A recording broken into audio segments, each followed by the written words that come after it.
Bonjour à toutes et à tous, j'espère que vous allez bien. On se retrouve aujourd'hui pour une deuxième vidéo sur la preview des finales NBA qui vont commencer ce jeudi.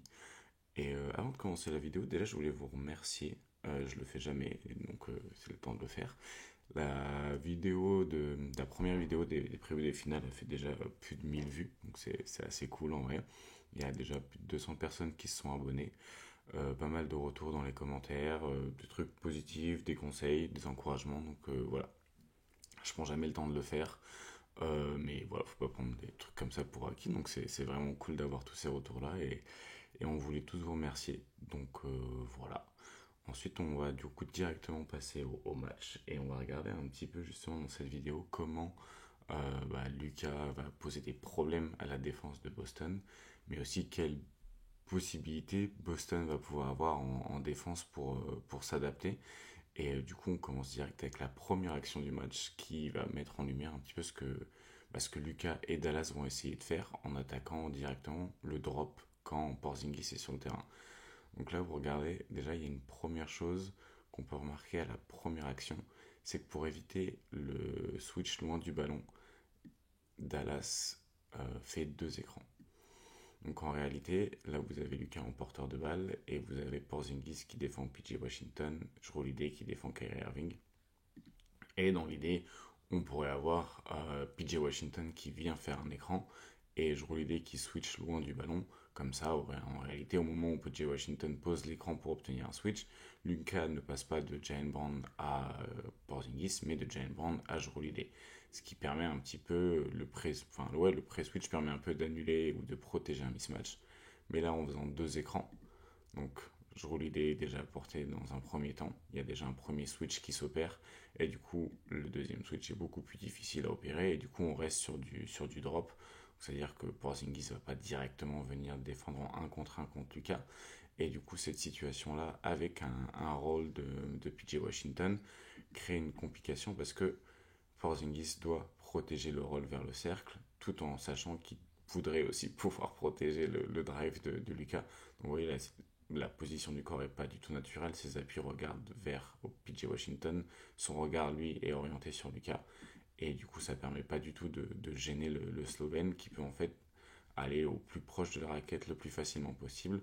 Et ensuite utiliser la longueur, la puissance, le toucher pour finir au cercle. Et on va voir qu'au niveau du scoring, c'est là où Lucas va être aussi très difficile à arrêter parce qu'en réalité, il peut attaquer chacun des joueurs de Boston en un contre un. Là, ici, en fait, ce que fait Dallas, c'est qu'il vide un côté du terrain. Donc, tous les joueurs vont à la droite du terrain pour que Lucas puisse profiter du côté gauche, attaquer en un contre un sans être dérangé par aucune aide et le toucher, la dimension physique aussi, parce qu'il est beaucoup plus grand et beaucoup plus puissant que Derek White, permet de passer par-dessus. Donc il va pouvoir par exemple attaquer Derek White sur du shootmaking, où là, en attaquant Derek White et Porzingis, il va attaquer d'un temps le drop de Porzingis avec sa menace de pull-up. Et c'est un 3 points ouvert. Après, on peut difficilement dire que le step back à 3 points est un tir très rentable, mais c'est une option que Lucas peut et aime utiliser, et Boston n'a pas vraiment d'arme, en tout cas en faisant du drop, pour gêner ça. L'autre arme, comme on l'a vu juste avant, c'est le post-up, et on l'a vu sur Derek White, mais il faut savoir que même face à Jrue Holiday, si, comme l'a fait sur l'action précédente, Dallas recommence à mettre tous les joueurs d'un côté du terrain avec aucune aide qui peut venir du coup de la ligne de fond ou de la ligne à 3 points, il y a juste un 1 contre 1 assez basique pour Lucas qui peut en profiter et qui peut enfoncer. Je il est très très proche du cercle, vous voyez, il est arrivé vraiment dans la raquette. Et comme tous les autres joueurs de Dallas sont loin, Boston ne vient pas en aide et respecte peut-être trop les shooters. Est-ce qu'il y a vraiment besoin d'avoir par exemple Sam Hauser ici alors qu'on a déjà Tatum là et qu'il y a seulement Gafford? Potentiellement on pourrait avoir un deuxième joueur sur Doncic ici et Sam Hauser qui vient plutôt devant Gafford que devant Tim Hardaway Jr. qui peut de toute façon pas vraiment être touché par une passe à ce moment-là, même si Lucas a des capacités de passe qui dépassent l'entendement. Donc, encore une fois, le scoring est très difficile à arrêter et le passing l'est tout autant. Donc là, on va avoir une action intéressante avec deux écrans pour obtenir un mismatch. Parce qu'en plus d'attaquer Derek White et Jrue Holiday, qui sont pas forcément des mismatchs dans, disons, le monde du basket moderne, il peut aussi attaquer les mismatchs avec du switch. Donc, si ça avait été Porzingis, il y aurait eu du drop. Si c'est à Horford, on passe plutôt sur une technique de switch all. Donc, on concède moins de décalage, mais on concède le mismatch.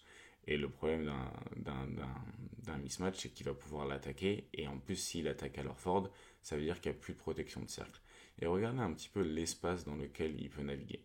Les joueurs de Boston respectent beaucoup, voire peut-être trop, les shooters de Dallas. Et du coup, là, il peut driver main gauche. Pourquoi Sam Hauser est aussi proche d'un Dante Exum qui n'est pas forcément une menace au tir? Il devrait plutôt être en aide ici en stunt pour ralentir ça. Et une fois que Lucas a pris du coup tout le monde de vitesse, c'est un peu trop tard pour venir en aide parce qu'il est déjà en fait aux confins de la raquette et il n'y a pas de protection de cercle, donc il peut passer par au-dessus. Donc le scoring de Lucas est vraiment très difficile à stopper et dans un espace aussi grand, si on se concentre trop sur Lucas, et ben il va pouvoir punir à la passe aussi. Et là, c'est encore quelque chose qu'on remarque comme sur l'action précédente, c'est l'espace donné à l'attaque de Dallas. Il y a Pritchard qui est sur Josh Green qui est juste ici. Jrue Holiday qui est sur Derek Lively. Et en fait, ils sont beaucoup trop loin du cercle. Regardez l'espace dans lequel le pick and roll va pouvoir avoir lieu. Là, Derek Lively, il a juste une autoroute pour aller au roll. Et comme Lucas peut trouver beaucoup donc, de passes différentes sur des cibles aussi mouvantes et qui peuvent aller aussi haut que Derek Lively, c'est vraiment beaucoup trop facile et c'est vraiment des gros problèmes de rotation, d'espace qu'il y a eu au début du match. Là encore, regardez l'espace avec lequel il navigue le pick and roll. Euh, Porzingis est beaucoup trop haut pour faire du drop, il n'y a pas forcément besoin de respecter autant PJ Washington à 3 points. Pareil pour Josh Green, et du coup ce que ça génère c'est beaucoup plus facile ensuite pour Lucas d'attaquer le pick and roll. Donc là en plus on a deux écrans qui viennent se mettre en place, donc on a une sorte de petite zoom action, donc un premier écran off-ball pour un end-off. Il récupère le ballon sur le end-off, Tatum essaye de rester du coup sur Lucas le plus possible. Porzingis veut éviter que Tatum se fasse prendre de vitesse, du coup il descend pas assez loin sur le drop. Et voilà, encore une fois, comme je vous ai dit, la raquette est totalement ouverte. Jalen Brown est sur Derek Lively qui est dans le corner. Je ne sais pas si vous avez déjà vu Derek Lively prendre un 3 points dans le corner. Si c'est le cas, je vous en supplie, envoyez-moi les vidéos parce que sinon je ne comprends pas vraiment l'intérêt de venir défendre ici. Et du coup, voilà, il y a encore une raquette qui est grande ouverte. Et pour moi, c'est vraiment un gros problème que Boston a eu sur ce début de match, notamment face à Dallas. C'est l'ouverture de la raquette et à quel point ils ont respecté les shooters et à quel point Lucas avait pu naviguer dans une raquette qui était vraiment pleine. Et là, on va remarquer que déjà, ça s'est un peu fermé. Regardez un petit peu la différence avec l'action d'avant. On va avoir beaucoup plus de joueurs qui vont être dans la raquette. Donc, on va essayer de contrer le plus possible. Derek Jones Jr. est un non-shooter, Derek Lively est un non-shooter, mais il faut ne pas les respecter. Parce que si tu respectes des non-shooters, c'est au final qui shoot à 26% à 3 points ou à 36, c'est pareil, parce qu'ils génèrent en fait le spacing qui va avec. Et là, il obtient le switch, mais en attaquant le switch, contrairement à tout à l'heure, il y a beaucoup moins d'espace pour attaquer le cercle. Et du coup, les joueurs peuvent venir à deux sur lui et le forcer un petit peu à lâcher la balle et à potentiellement prendre des risques. Donc là, il y a une skip pass dans le corner qui est très difficile à exécuter. Mais bon, Derek Jones Jr. dans le corner, c'est pas forcément très grave, entre guillemets. Tu vas lui laisser prendre son tir. Et c'est surtout qu'ensuite, ces joueurs-là qui vont essayer de faire l'attaque à la place de Lucas n'ont pas les mêmes capacités de passe et de lecture de jeu et qui vont être plus à même à faire des erreurs. Et c'est là où Boston va devoir appuyer, selon moi, c'est forcer un petit peu du coup Dallas à jouer le 4 contre 3 sans Luka Doncic et à lui sortir un peu le ballon de main pour voir comment ils arrivent à exécuter. Et le but, je pense qu'en faisant ça, il y a deux solutions. Déjà, c'est de fermer la raquette le plus possible. Là, on peut voir qu'encore une fois, contrairement à tout à l'heure, Boston n'hésite pas à moins respecter les shooters pour vraiment contracter la défense autour de Luka et lui dire là, mon loustic, va falloir que tu l'envoies dans un corner parce que si tu essaies de shooter, ça risque d'être un peu plus compliqué. Et c'est vraiment le but. Contrairement à tout à l'heure, là, ils sont beaucoup plus présents dans la raquette et ça arrive de manière beaucoup plus dynamique. Et du coup, ça engendre des situations compliquées derrière, parce qu'attaquer le 4 contre 3, c'est simple, mais pas toujours face à une très bonne défense de Boston. Et là, encore une fois, on retrouve cette action-là, une get action, où du coup, Lucas récupère la balle et peut attaquer le mismatch avec Pritchard. Donc, il refuse l'écran de Maxi Kleber qui, du coup, va se positionner ailleurs. Mais en réalité, même si c'est un mismatch assez facile, la position de Kleber dans le dunker spot, le fait que Derrick Jones Jr. soit pas un bon shooter, il y a plus de difficultés à attaquer un drive parce qu'il y a plus de personnes qui l'attendent à la fin du drive. Et encore une fois, je pense que Boston pourrait être encore plus agressif sur les stunts. Là, je pense qu'à Horford, il respecte trop Derrick Jones Jr. Il faudrait qu'il soit encore plus proche pour empêcher encore plus le drive et forcer continuellement à attaquer de cette manière-là. Bon, ça c'est une façon de voir les choses, mais je pense que c'est là où Boston va réussir à garder le plus d'actions en leur faveur, c'est vraiment en bouchant cette raquette le plus possible, surtout comme on l'a vu avec Tillman, mais aussi avec Horford ici, aussi avec Porzingis ici, justement sur du drop, où il va falloir descendre très bas et forcer Lucas à soit passer par-dessus, et du coup en prenant potentiellement un risque sur le lob, même s'il le maîtrise très bien, et sinon en bouchant la raquette. Et là, encore une fois, est-ce que Jalen Brown a vraiment besoin d'être aussi proche? Est-ce qu'il pourrait pas être plus haut? Est-ce qu'il a besoin de respecter un Derek Lively dans le corner? Je suis pas sûr, c'est surtout une menace de lob, donc il faudra l'empêcher de prendre de la vitesse en particulier. Et là, ce que Boston va faire aussi, c'est continuer à éviter de donner des soft switch et de prendre les écrans de manière un petit peu, disons, de laisser la facilité dans la prise d'écran. Et il faut vraiment forcer le plus possible à prendre des tirs compliqués. Donc en réalité, là, au lieu de rester coincé dans un écran et d'obtenir un switch, là, le premier switch est obtenu, mais on a Jalen Brown. Du coup, c'est moins compliqué. Et là, l'écran est assez haut et Lucas va pas pouvoir shooter d'aussi loin. Donc le but, c'est vraiment de ne pas se laisser prendre dans l'écran et de ne pas se laisser punir pour éviter justement de laisser un peu ces points faciles à Lucas et de forcer en fait vraiment à soit faire des tirs compliqués, soit à jouer à un contre un. Et c'est là où potentiellement Jalen Brown, Tatum vont pouvoir, avec leur longueur et leur hauteur, forcer vraiment Luka à prendre des tirs compliqués ou à prendre des tirs comme ça en fin de possession. Et c'est une bonne approche. L'autre approche qui va être mise en place, c'est le blitz. Là, on va le voir sur l'action. Ils viennent à deux, Porzingis et Jalen Brown, pour forcer en fait à jouer ensuite Dallas en 4 contre 3. Donc ensuite, on a bien 4 joueurs de Dallas. Mais dans ces 4 joueurs-là, il y en a 2 qui sont des non-shooters, voire 3 qui sont des non-shooters. Du coup, c'est un peu plus difficile d'opérer un 4 contre 3 quand le spacing n'est pas optimal, surtout avec des aussi bons défenseurs en aide que sont Derek White, Tatum ou Jrue Holiday. Et c'est une des choses que Boston va essayer de faire. Donc potentiellement sur du blitz, ou l'autre solution pour que Lucas lâche potentiellement le ballon, c'est de faire du late switch. Donc ça, on va voir l'action d'après. Là, il y a aussi une possibilité là-dedans de le deny, donc d'éviter que le ballon lui arrive dans les mains s'il n'est pas le porteur de balle de base. Et c'est là où du coup il y a beaucoup de travail à faire off-ball, où il faut faire du switch all pour justement éviter qu'il obtienne le ballon dans des situations intéressantes et encore une fois forcer les adversaires à battre Boston en fait, mais sans Luka Doncic. Et c'est quelque chose que on avait vu, je crois, sur l'hebdo peut-être, un match de Noël. Je crois que c'est le match de Noël, faudra faire confirmer par Guillaume.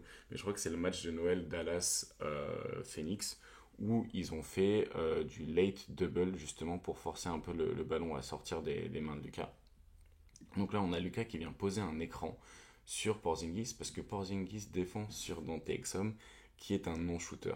Donc vraiment là, vous voyez, on est vraiment dans l'essence du basket moderne, où un pivot de 2,21 m défend sur un arrière, parce qu'il ne peut pas prendre de tir, et du coup, il ne va pas forcément le respecter à 3 points. Et du coup, on a un autre meneur qui vient poser un écran sur un pivot qui défend sur un extérieur. Enfin bon, voilà, le basket, c'est absolument retourné. Et là, ce qui est intéressant, c'est comme on disait tout à l'heure, on va avoir des late double après un switch. Donc là, on concède le switch et une fois que Lucas récupère le ballon, on vient à un 2 sur lui et on force une nouvelle fois Dallas à battre Boston sans que le ballon soit dans les mains de Lucas ou alors qu'il le soit dans une situation déjà retardée. Et en fait, le fait de les laisser pas rentrer dans leur action dans un premier temps, ça permet aussi de casser le flot de l'attaque. Autre exemple ici, on va encore avoir un late double où Tillman est switché sur Luka et ensuite Jalen Brown vient le doubler. Et ça, c'est un truc qu'on voit de plus en plus. C'est vraiment Guillaume qui l'avait souligné dans le Basket Lab, ces espèces d'actions où on concède le switch dans un premier temps et on vient ensuite doubler le joueur qui porte la balle. Une action qui est très intéressante là-dedans, c'était peut-être un match de Noël aussi, c'était Golden State contre Nuggets, où justement il concède d'abord un switch sur Curry avec Jokic, et c'est ensuite KCP qui vient doubler sur Curry pour lui forcer à faire perdre la balle. Il y a une autre chose que j'ai remarqué en regardant un petit peu les chiffres, c'est que Lucas a été très dominant au scoring et à la passe sur les matchs contre Boston, mais les matchs contre Boston, les minutes où Lucas est sur le terrain sont perdues de beaucoup et l'attaque tourne pas forcément très bien. On est à 112 d'offensive rating sur le match retour à Boston et le match aller il y avait 106 d'offensive rating avec Lucas sur le terrain. Donc l'attaque tourne pas forcément très bien quand elle est héliocentrique autour du cas. Face à Boston pour l'instant, c'est des petits échantillons, on parle de quarantaine de minutes par match, donc c'est pas beaucoup, mais à surveiller, à voir si Boston arrivera en fait à, même quand Lucas est sur le terrain, concéder son scoring tout en étant capable du coup de ne pas perdre la bataille collective en les laissant gagner la bataille individuelle. Et un autre truc qui m'a un peu fait sourire, c'est que l'équipe de Dallas, en fait, pendant ces playoffs-là, avec Lucas sur le terrain, mais sans Kyrie Irving, elle a un net rating de -15. Et je pense que ça va être très intéressant à voir comment Lucas, en fait, et comment Boston va réussir à annihiler l'attaque de Dallas si Lucas joue, en fait, sans Kyrie Irving. Et donc voilà un petit peu pour l'analyse de la défense. Donc comme on a dit, potentiellement des late double après un switch et en fait essayer de forcer Lucas à sortir le ballon à lâcher le ballon à un de ses coéquipiers parce qu'on a vu aussi que au scoring et à la passe, si Lucas a le ballon dans les mains, il n'y a aucun joueur de Boston qui va vraiment pouvoir l'arrêter et du coup tu vas être obligé d'emmener un deuxième joueur et c'est du coup comment tu vas amener ce deuxième joueur qui va être intéressant, comment tu arrives à du coup concéder un décalage et laisser Dallas jouer en 4 contre 3 mais le moins bon 4 contre 3 possible pour Dallas avec potentiellement des mauvais shooters ou des joueurs qui ne savent pas vraiment porter la balle ou faire des passes sur short roll. Du coup voilà pour la deuxième vidéo de preview. Il y a un podcast qui sera enregistré aujourd'hui aussi. Je ne sais pas quand il sortira par contre. Et puis voilà, donc on se retrouve potentiellement du coup en podcast et pour d'autres vidéos d'analyse potentiellement après le Game 1 ou peut-être encore une avant, je sais pas trop. Donc voilà, à la prochaine.